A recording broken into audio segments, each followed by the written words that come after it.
Welcome to Man in America, a voice of reason in a world gone mad. I'm your host, Seth Holhouse. Tragedy struck our nation this week as a psychotic trans person shot up a Catholic school. 2 kids were killed, and there were a bunch of other injuries, mostly children and a few adults as well. Now, when I first saw this happen, of course, I was saddened by it. I'm a father. I hate anytime I see children being harmed, especially killed in something like this. But as I saw the news surrounding it unfold, I became more curious as to what was really going on here. Of course, there were the topics of people saying, look, the mainstream media is not even calling this person, they're not identifying the fact that he's trans. And we've seen these trends in a lot of these shooters, specifically ones that are targeting children in schools, happen to be very confused about their gender, whether they're non-binary or trans or whatever it is. And so I see a lot of folks calling for, more looks into the health of the trans community and saying, look, this is a mental illness. And so you see that angle. You see people talking about how the mainstream media is not acknowledging this person was a trans, and there's that angle. Then, of course, you see the gun rights angle, and people saying, look, especially more liberals saying, look, this is why we can't have guns. This is why I need to have more strict gun laws. And it's what we've seen over and over and over again with these mass shootings. You see the same type of narratives emerge, but one of the big ones is obviously the push for removing guns. Now, under Trump and the current administration, they've shown a pretty good stance in the Second Amendment. Like if this was Newsom as president at this point, we'd probably see some pretty sweeping actions being taken at a federal level, which would not be good, obviously. But as I kept digging into this, I started seeing more abnormalities and things that just didn't really add up at all. And then as I was doing research for this show, something really crazy happened where I found this really important piece of information about the parents of Robert. And then that piece of information was gone a couple of hours later, which I'll get into later in the show today. So there's something happening here. There's things that are trying to be covered up. And just my curious nature, if you say, Seth, don't look over there in the closet, as soon as you step out of the room, I'm looking in the closet. That's just how I am. I've never been one to respect that kind of authority that just says, this is the official narrative. Do not question it. I'm the kind of guy that just questions everything. So of course I'm going to question the official narrative, especially when it's surrounding an event like this. Now, before I start the show, just a quick few notes. First off, every show that I do is done as a podcast as well. So if you prefer to listen instead of watch, just go to your favorite podcast app, search for Man in America, you'll find me there. Also, if you're watching on Rumble, thank you for supporting a free speech platform, but also make sure you subscribe to the channel. And my final request is hit that like button. No, seriously, right now, take a moment and just hit that like button. You're going to feel really good if you do. Thank you. Okay, so now let's go ahead and jump into the show. So first, let me start with the official story. This is on the New York Post. I'll read through a few bits about this. Minneapolis school shooter ID'd as trans woman Robin Westman as apparent manifesto included kill Trump. A few just notes to add in here. It says the deranged gunman who slaughtered 2 children and injured at least 17 others at a Catholic school in Minneapolis has been identified as a transgender woman, as disturbing videos posted by the shooter show a handwritten manifesto and kill Donald Trump and for the children scrawled on gun magazines. Robin Westman, formerly Robert Westman, opened fire through stained glass windows of a church at the Annunciation Catholic School where he attended during a celebratory back-to-school mass filled with children around 8:30 a.m. on Wednesday. Just hours before the cowardly massacre, Westman, 23, posted a series of twisted videos on YouTube, which includes a manifesto, which the police confirmed at a press conference. And there's Westman's photo. There's one of the various screenshots from the manifesto that were posted with names written on them, and other kinds of things, which we'll get into that. Sponsored by BlackRock. We'll talk about those. It says in one 20-minute video, Westman flips through the disturbing handwritten manifesto. Much of it is written in a homespun code that uses Cyrillic characters and English phonetic words. So that's really the overarching story, right? Is this guy, Robert, 23 years old, planned ahead of time, had a manifesto, put videos about it, went outside this church during the Mass for Children, and just started shooting through the windows, attempting to kill as many as possible. And then he took his own life. Now, when these events happen, of course, they could just be completely random. This could be a person, Robert, he could have been someone who was abused as a child. Maybe he was abused because he went to the school. His mother worked at that school. Maybe he was abused by someone at that school, a principal, gym teacher, who knows. And maybe he had this deep-seated trauma, and this was the only way he could express it, is he went and did something absolutely terrible and atrocious. That would be the simple story that you could say makes sense. But the more you look into it, you look at who his parents are, you look at the parents of the two children that were killed, you look at the kind of jobs that his dad has had and other different connections, there's a lot of very, very strange things that make it seem much more complex than the more simple story that might present itself as. But before we go into the details, I want to take a step back, not too far back in history, to 1991. A man named Bill Cooper, or Milton William Cooper, wrote a book called Behold a Pale Horse. I bought this book probably 7 or 8 years ago. This was one of the foundational books for me in my own awakening. Okay, so I'll read just a quick brief about it because I want to highlight a certain page in here. It says, Bill Cooper, former U.S. Naval Intelligence Briefing Team member, reveals information that remains hidden from the public eye. This information has been kept in top secret government files since the 40s.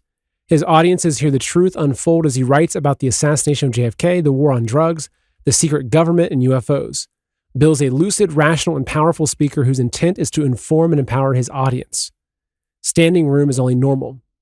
So Bill went and gave these talks, right? So I'll continue a little bit here. It said that, okay. So his presentation and information transcend partisan affiliations as he clearly addresses issues in a way that has a striking impact on listeners of all backgrounds and interests. He has spoken to many groups throughout the U.S. and has appeared regularly on many talk radio shows and television. In 1988, Bill decided to talk due to events that then taking place worldwide, events that he had seen plans for back in the early 70s. Bill correctly predicted the lowering of the Iron Curtain, the fall of the Berlin Wall, and the invasion of Panama. So if you haven't read this book, I highly recommend it. If you want to understand a lot more about the shadow government, the deep state, the cabal, whatever you want to refer to them as, it's a very, very foundational work. And what's great about the book is that it's full of just photocopies of the actual documents. It's not just the ramblings of a madman. It's extremely well researched and well presented. But I want to go to one particular page in here. And this is in chapter 12 called The Secret Government, page 225, if you have the book and you want to reference this. Because he talks about mass shootings in here. He says, the government encouraged the manufacture and importation of military firearms for the criminal to use. This is intended to foster a feeling of insecurity, which would lead the American people to voluntarily disarm themselves by passing laws against firearms. Using drugs and hypnosis on mental patients in a process called Orion, the CIA inculcated the desire in these people to open fire on schoolyards and thus inflame the anti-gun lobby. This plan is well underway and so far is working perfectly. The middle class is begging the government to do away with the Second Amendment. So he talks about Project Orion, CIA. It's also very similar to Operation Mockingbird, MK Ultra. So if you've looked into MK Ultra, you're probably familiar with it. It was government state-run mind control. Kathy O'Brien, who's one of the many MK Ultra survivors and whistleblowers I've had on the show before, details exactly what happened.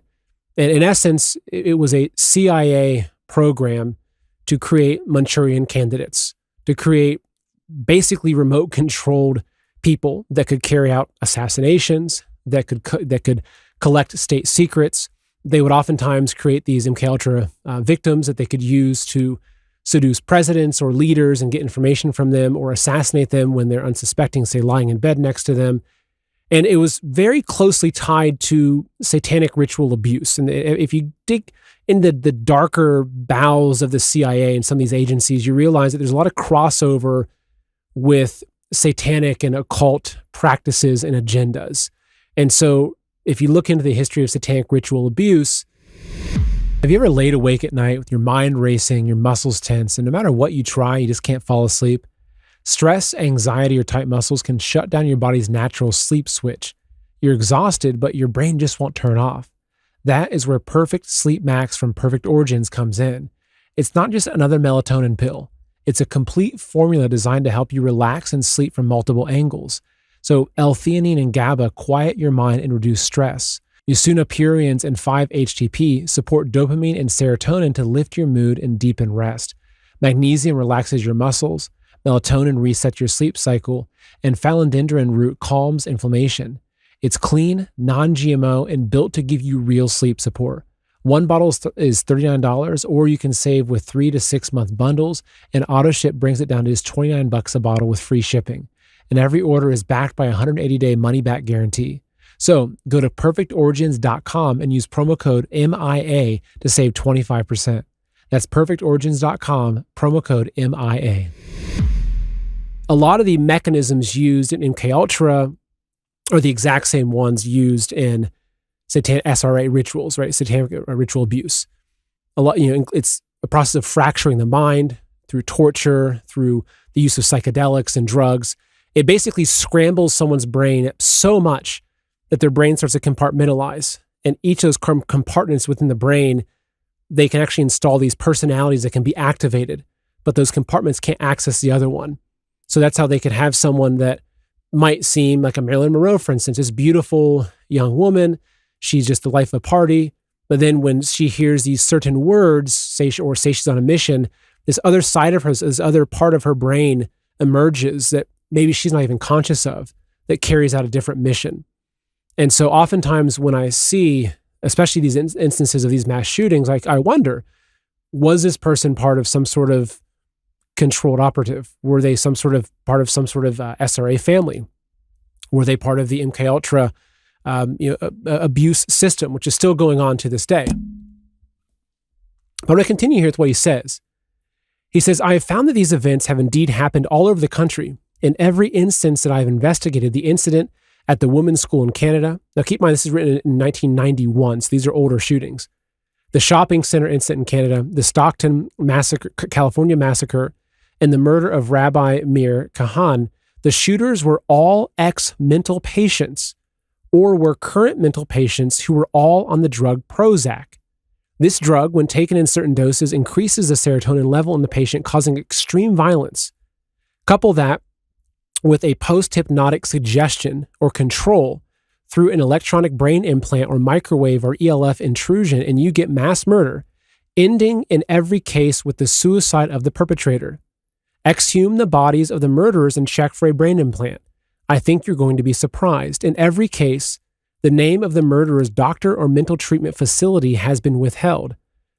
So this is very interesting because what he's saying here is that it has a direct crossover with the drug use, right? You talk about the SSRAs. Prozac is one that he mentions here, but he talks about how these people are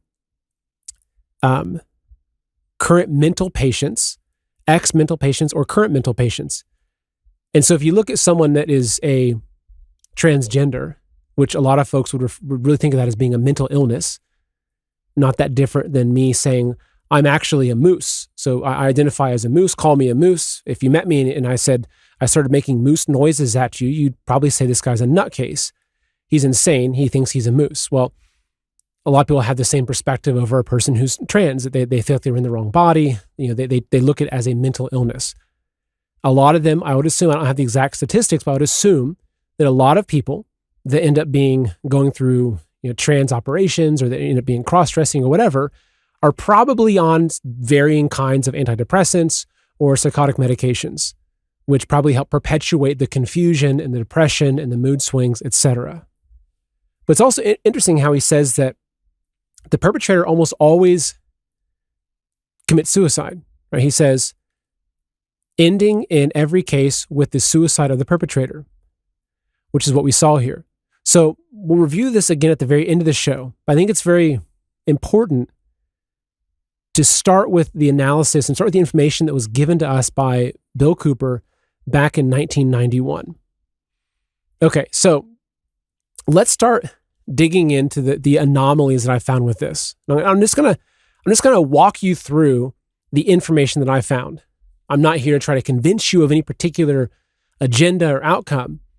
I'm just going to walk you through the research that I did, what I came across, and you can make up your own mind. Is just this some nutcase that went on a shooting spree, or was this perhaps part of a much larger conspiracy? So we're going to start by looking at the parents of not just the shooter, but also the two children that were killed. Now, I want to be clear. I'm not suggesting that there were no deaths, or I'm not saying the whole thing was a giant hoax or a false, I think it was a false flag, but that's a different story. But again, I'm just looking at the information that we have here. So here's a post on Twitter. It says, how crazy is it that the parents of the slain children are Mike Moisky, who's the vice president of C.H. Robinson, a global logistics company, and Jesse Merkel of Excel Energy, a grid engineering company. And the alleged shooter's relative is James Westman, who works with ESRI, which I'll get into. But how they all work in the same orbit. They are all companies that benefit from advancing grid surveillance. Probably just a coincidence. It is interesting, though, that the three parents that we're talking about here, the two fathers of the two kids that were killed and the father of the shooter, all have very interesting jobs at companies that cross over heavily with the government. So Jesse Merkel, he's an engineer at Excel Energy, is an energy company, but they do have a lot of government contracting. The other person, Michael Moisky, is the vice president for this company called C.H. Robinson, which does a lot of logistics for the government. I looked this stuff up. But then the father of the shooter, this is where it gets really interesting. Okay, so here's the father, supposed father, which I'll get into that, James Westman. So James Westman works at this company called ESRI. Now, this is a post put out by John Cullen. It's a great person to follow on X. So he actually John Cullen used to work at ESRI, and he developed a lot of the technology they used back when he was with Oracle. I won't get into that right now. But so James Westman is at ESRI. So what is ESRI? So ESRI is a mapping company, to kind of put it very, very simply. But look at this. This is an article I found from 2012. This is ESRI part of the military intelligence sector? Okay.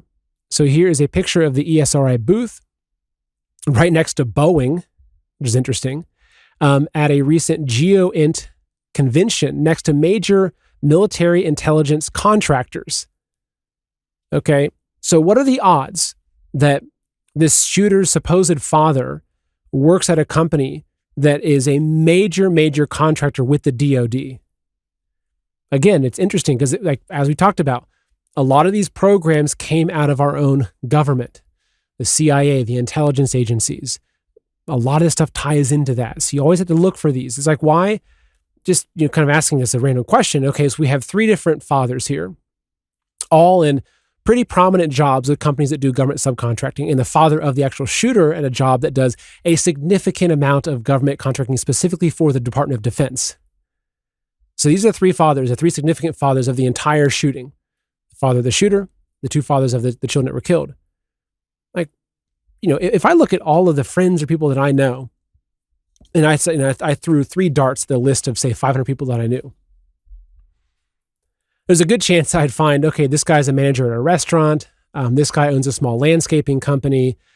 This guy's a contractor that does plumbing.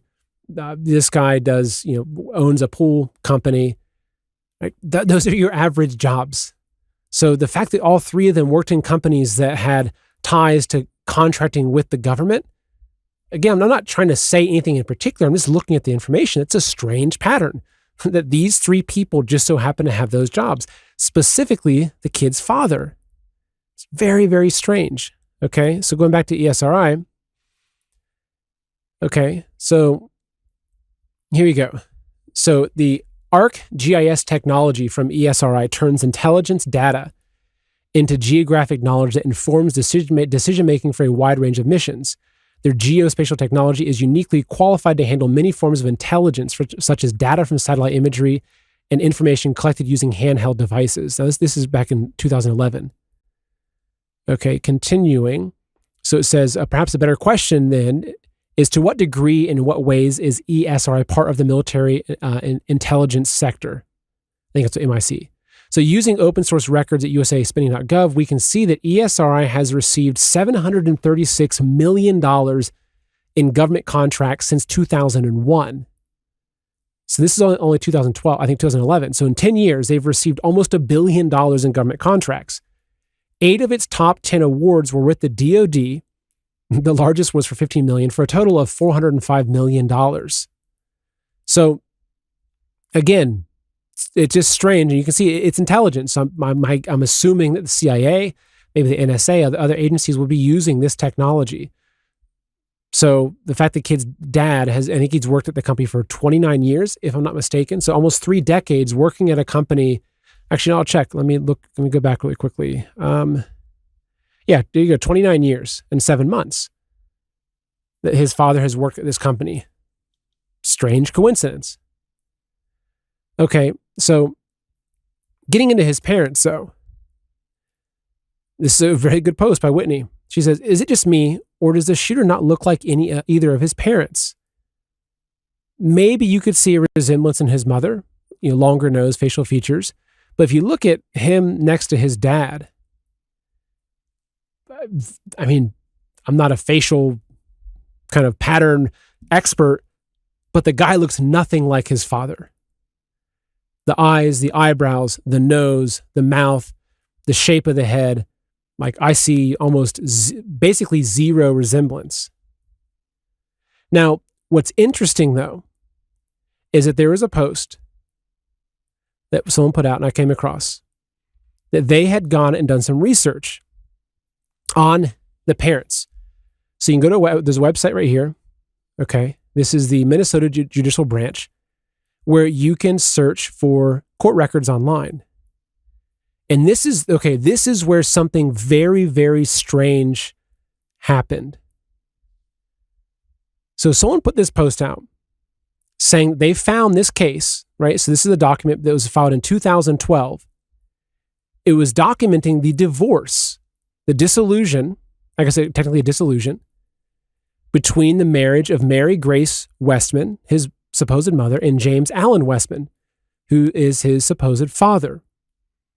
So this was filed in 2012. If you look at the case type, it says dissolution without child. Okay, what does that mean?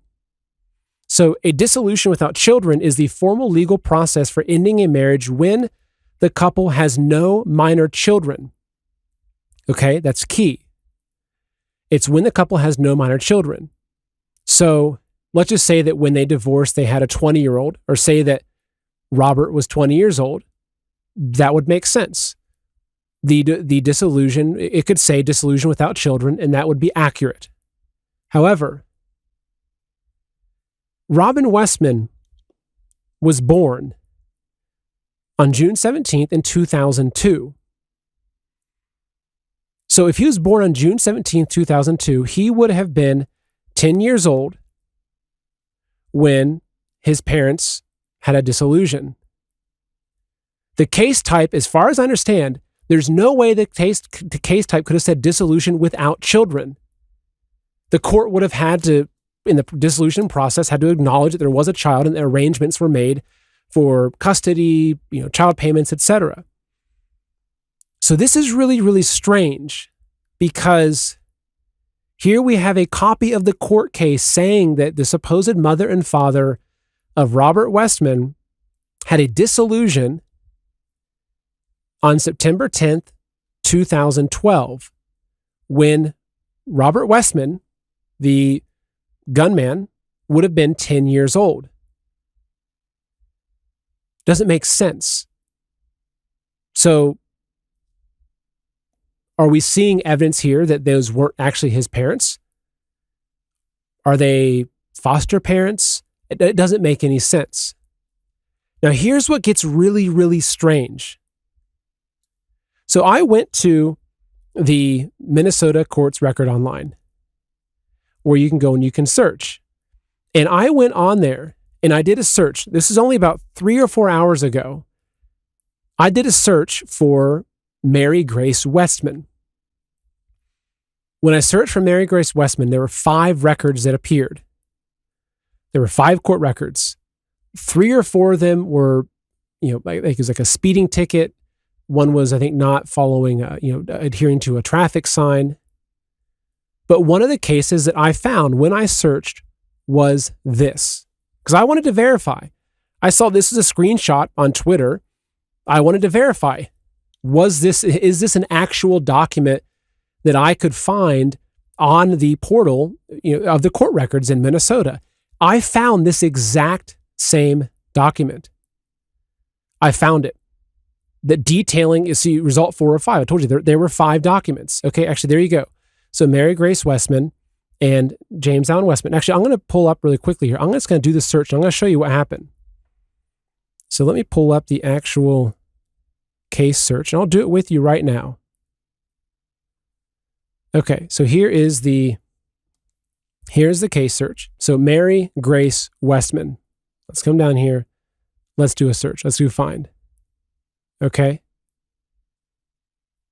Right here now, it's showing 3 of 3 results. So this right here it says 4 of 5.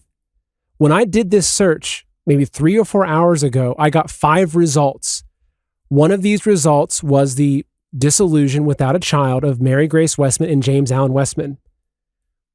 When I just did the search again, it only shows us 3 results. Okay, here we have a speeding ticket. Here we have a parking where signs prohibit. And it's only showing us, in the first case is a speeding ticket. So we've got speeding ticket, and not parking where sign prohibited. So in the past couple of hours, for some reason, they scrubbed 2 of the court records from the supposed mother of this trans shooter. Now, thankfully, I wish I would have screenshotted the whole page, but thankfully someone had already done that. Whereas we can see, and again, I can verify this. A couple of hours ago, I searched and I found 5 records. One of these records was the dissolution of the marriage between Mary Grace Westman and James Allen Westman. So in the past couple of hours, this has disappeared from the internet. They've removed this. You can no longer find it. Why would that happen? Why would that be the case? Why would they hide this information from us? Well, one thing you could say is because that information, you could say, proves that this is not their child. So there's something very, very suspicious that's going on now. I mean, the thing is, it was suspicious already when I found the dissolution, I found the case, and I found the birthday. It's like, Robert was 10 years old when his parents were divorced, or when they had their marriage dissolved. That was already suspicious. But now that they removed that case and you can't even find it, it's even more suspicious. This is wild. This is absolutely wild. But so there's a handful of things I'm going to still kind of continue to go over here. So one is that, and I guess make of that what you will, right? I don't know what it is. I don't know why. I don't know why he looks nothing like his father. I don't know why they're hiding the dissolution record that shows that they did not have him as a minor child at the dissolving of their marriage. This is really strange stuff going on here.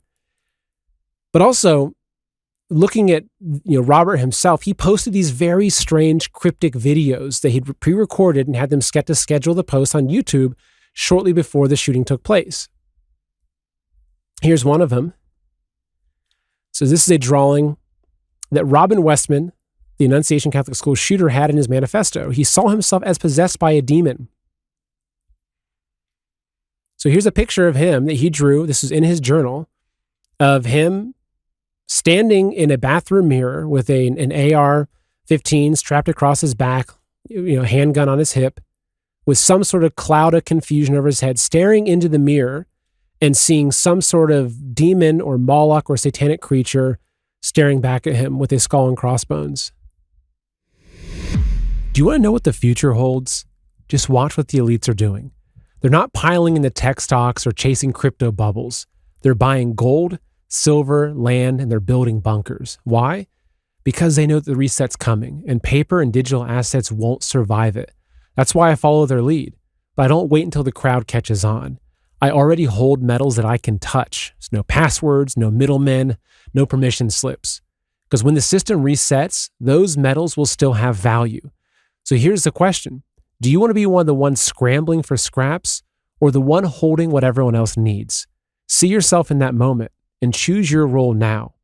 Go to goldwithseth.com and request your free guide or call Noble Gold at 877-646-5347. The people who act before the headlines are the ones who own the future. Again, that's goldwithseth.com or 877-646-5347. Obviously, this kid was mentally disturbed. And if you look at what we talked about earlier and the CIA and satanic ritual abuse and the MK Ultra victims and the amounts of drugs and the SSRIs that these people are on, which are very strongly correlated to these mass shootings. And now we've got an example, a picture of him seeing himself as a demon. Like, what did this poor soul suffer in his early years? And again, maybe he's just completely lost his stuff. He's had too many drugs and played too many video games. Yeah, but maybe he was part of some sort of CIA, MK Ultra, SRA stuff. I don't know. It's strange, though, when you put all these things together and you see drawings like this. It just doesn't make sense.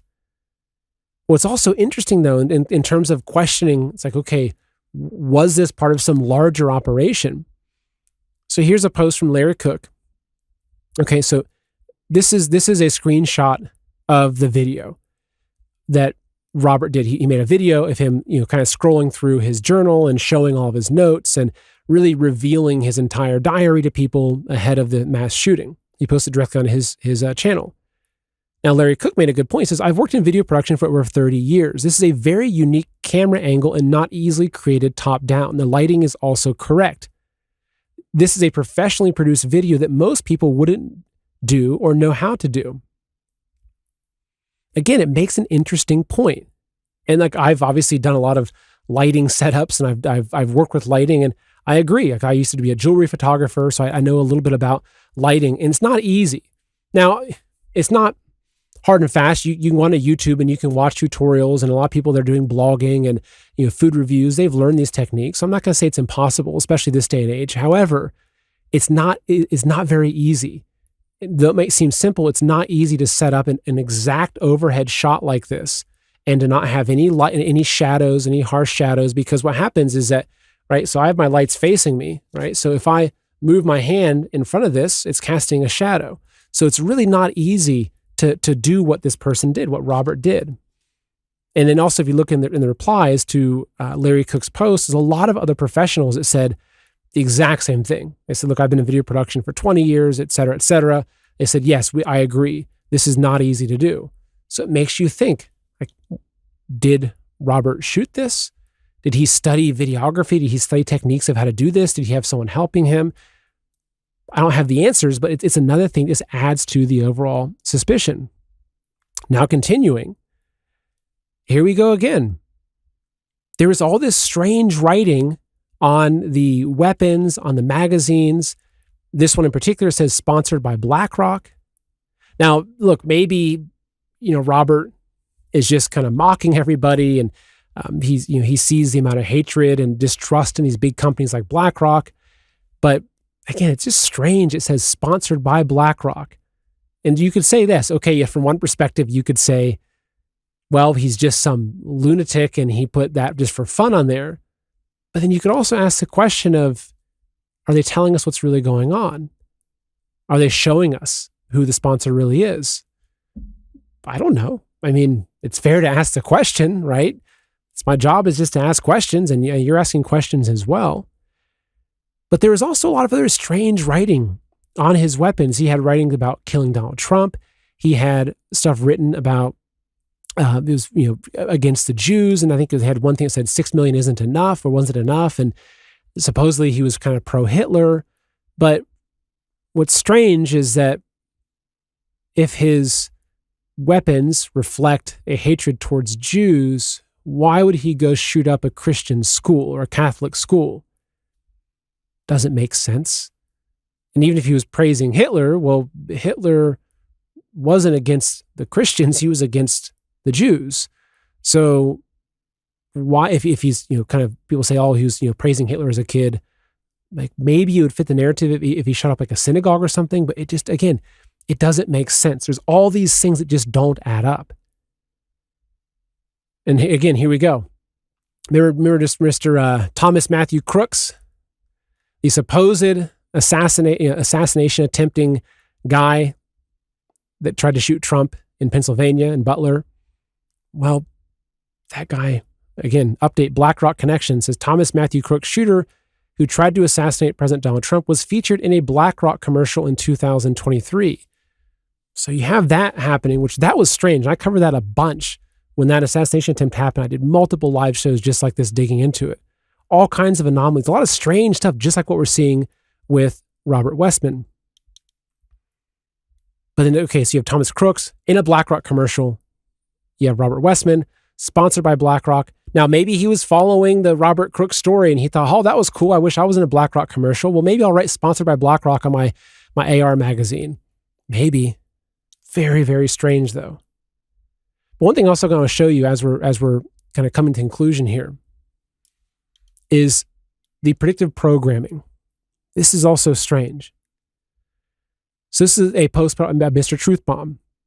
He says the plot of the movie Weapons, which was released on August 8th of this year, so it just came out this month, follows the seemingly inexplicable case of 17 children from the same classroom who mysteriously run away on the same night at the same 2:17 a.m. and disappeared. It says in a dream sequence in the movie, one of the characters, while looking at the house from across the street, sees a giant rifle, likely an AR-15, that begins to materialize in the cloudy sky above, slowly forming into a complete weapon with the 2:17 timestamp glowing on the barrel.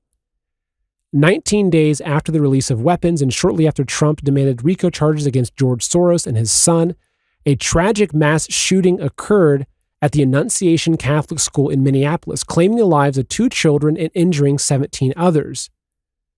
So you have that 217, which was the initial number reported. I think it's now reporting is it's 18 injured, but the initial report first day or two was 217. So it says the alleged shooter, a trans man, Robert Westman, reportedly posted a video threatening to kill Donald Trump minutes before the attack. Some have noted a resemblance between Westman and the killer depicted in Weapons. The movie's plot centered on mind control and transforming people into weapons, reminiscent of MKUltra, adds an eerie layer to the incident given the timing and circumstances. These coincidences are striking, though they may be purely coincidental. That's true. They could be purely coincidental. But again, so here we have it. Let me reload this real quick for you so I can make these images. There we go. So 2 are dead, 17 injured. This is a picture of what would say yes would be an AR-15. This movie that came out a few weeks before the incident with 217 written, glowing on the barrel of the gun. And even the director said that he was kind of confused about kind of adding, there wasn't really a strong rationale for why this scene was put in. He was curious what the audience response was. And a lot of people were very confused by this when they watched the movie. Like, what's with the AR-15 with the 217 flying over the sky of the house at night? It's very, very strange. And again, you have that 217. So if you look into predictive programming, you look into numerology, these things are rarely accidental. And I know it's far-fetched, but we know the CIA has remote viewing, task force. This is publicly known. You can dig in and see it. Did someone in the CIA look into the future and see the kill count or the kill and injury count? And maybe they saw the headlines, they brought that back in and worked it into some sort of programming going into the movies. I don't know. But it's a strange coincidence nonetheless that this movie just came out. It's about MKUltra, about kids disappearing from the classroom.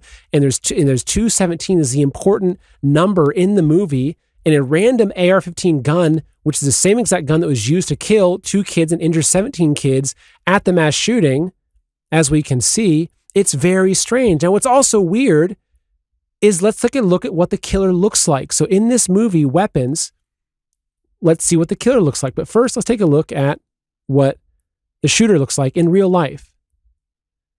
Robert Westman, long orange hair, kind of strange looking. Well, here's the killer in the Weapons movie. It's odd. Maybe it's just a coincidence. Maybe everything that I'm telling you in the show today is just a coincidence. But maybe it's not. Maybe there are much larger forces at play here. I don't know. I can't prove it. Probably will never be able to. But it's important for us to ask these questions. In conclusion, I want to summarize, go back to the original words of Bill Cooper in Behold a Pale Horse, and give it one more read at the very end of this journey we've been through. He says, the government encouraged the manufacture and importation of military firearms for the criminals to use. This is intended to foster a feeling of insecurity, which would lead the American people to voluntarily disarm themselves by passing laws against firearms. Using drugs and hypnosis on mental patients in a process called Orion, the CIA inculcated the desire in these people to open fire on schoolyards. That's strange. They're saying that like the CIA planted the desire for these people to open fire on schoolyards and thus inflame the anti-gun lobby. This plan is well underway and so far is working perfectly. The middle class is begging the government to do away with the Second Amendment. I mean, think about it. If you wanted, say you had some sinister agenda to get the population to stand behind disarming the populace of America, what's probably the worst thing you could do with a gun to make the country hate guns?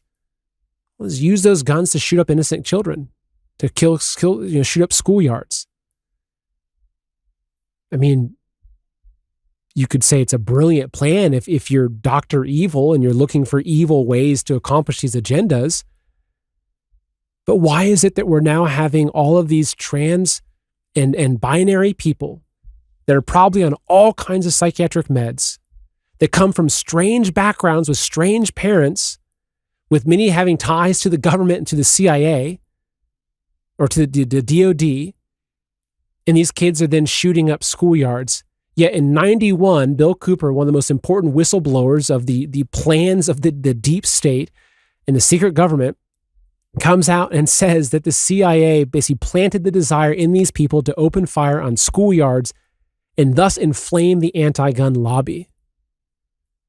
And then as he continues, he says the ending in every case with the suicide of the perpetrator, which is exactly what we've seen. So that's the evidence I found just through a couple of days of researching. So I'm sure a lot more is going to come out. A lot of that information comes out because of you posting in comments and sharing information. There's a lot of people that are doing research on this. And I don't have some strong conclusion. Again, maybe it was just some wacko on psychiatric meds that was abused as a kid by some person at this school, and it ruined his life and he wanted to take out on that school. Maybe that would be a plausible story.